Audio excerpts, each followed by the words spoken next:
नमस्कार, स्वागत है आप सभी का न्यूज प्लस 21 में। मैं हूं आपके साथ अंजलि। चलिए एक नजर डालते हैं बैक टू बैक खबरों की ओर। किसान संगठनों की एमएसपी गारंटी को लेकर भारत बंद का समर्थन छत्तीसगढ़ कांग्रेस ने किया। राज्य के अलग अलग स्थानों पर किसान संगठन प्रदर्शन करेंगे। शुक्रवार सुबह 10 बजे से नवा रायपुर के तूता में विरोध प्रदर्शन किया जाएगा। आरंग में भी किसान संगठनों ने विरोध करना शुरू कर दिया है। बता दें कि भारत बंद का समर्थन छत्तीसगढ़ चैम्बर ऑफ कॉमर्स ने नहीं किया है। चैम्बर के प्रदेश अध्यक्ष अमर परवानी ने भारत बंद को लेकर छत्तीसगढ़ में बंद की स्थिति साफ कर दी है। उन्होंने कहा कि बंद को लेकर कोई हमसे समर्थन मांगने नहीं आया है। व्यवहारिक संगठन अपने संस्थान खुले रखेंगे। वहीं झारखंड में झारखंड भूमि घोटाला मामले में जेल में बंद झारखंड के पूर्व मुख्यमंत्री हेमंत सोरेन को रांची में एक विशेष धन शोधन निवारण अधिनियम अदालत ने 22 फरवरी को न्यायिक हिरासत में भेज दिया है। बता दें कि सोरेन को मुख्यमंत्री पद से इस्तीफा देने के तुरंत बाद 31 जनवरी को ईडी ने गिरफ्तार कर लिया था। पूर्व मुख्यमंत्री की ओर से पेश हुए महाधिवक्ता राजीव रंजन ने कहा कि हेमंत सोरेन को विशेष पीएमएलए अदालत में पेश किया गया है और उन्हें 22 फरवरी तक न्यायिक हिरासत में भेज दिया गया है।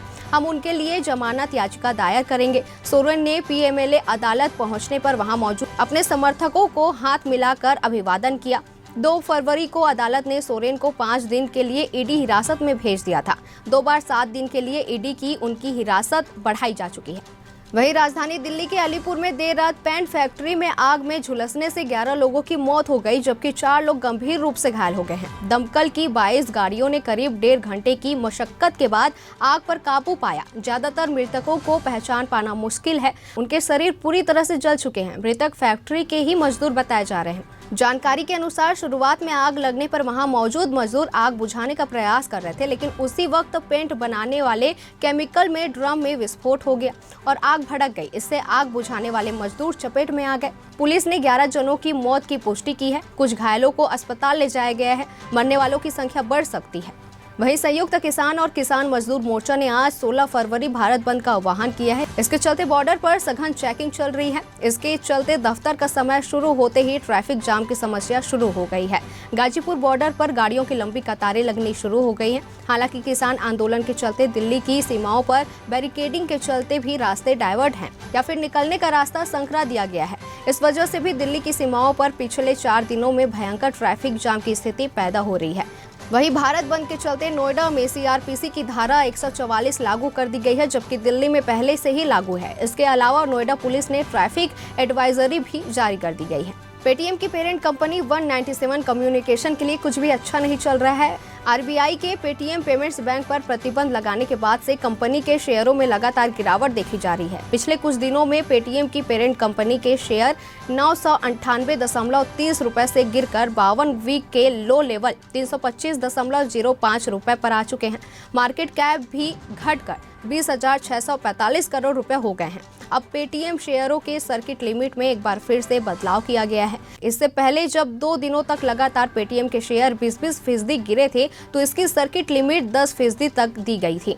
वहीं अब इसे एक बार और संशोधित किया गया है और इसका लोअर सर्किट 5% किया गया है। इसका मतलब यह है कि पेटीएम के शेयरों में 5% से ज्यादा चढ़ाव या उतार नहीं होगा।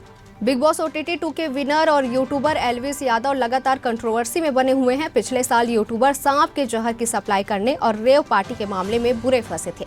नोएडा पुलिस ने एल्विस समेत सफेरों के खिलाफ केस दर्ज किया है। 5 लोग गिरफ्तार हुए हैं। एल्विस से पूछताछ भी हुई है। अब FSL जांच में बड़ा खुलासा हुआ है। नोएडा पुलिस ने सफेरों के कब्जे से बरामद हुए सांपों के जहर को जांच के लिए FSL लैब भेजा था। इसकी रिपोर्ट आ गई है। इस जांच में बड़ा खुलासा हुआ है, जिसके मुताबिक कोबरा कैरेट प्रजाति के सांपों का जहर पाया गया है।